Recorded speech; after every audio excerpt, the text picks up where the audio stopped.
काय ग सुनबाई, काय झालं? काय नाही अहो, भाजीसाठी बटाटा चिरत होते ना तेव्हा बोटावरती चाकू आला. अगं तुला लागलं नाही ना? रक्त नाही ना आलं? काय नाही हो, एवढं काय नाही. अगं जरा लक्ष देऊन काम करायचं, असं घाई काम करू नाही. आत्या बरोबर जेवण करून घ्या. आणि तू जेवली का ग?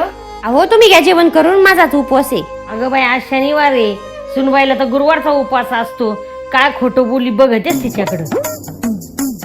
अहो घरातलं सगळं धान्य संपलंय, एकच भाकरीचं पीठ राहिलं तर मी तेवढीच भाकरी केली. तुम्ही लवकर घरी या आणि आता धान्य घेऊन या. अहो आत्या, तुम्ही जेवण का केलं नाही? तुम्हाला भाजी आवडली नाही का?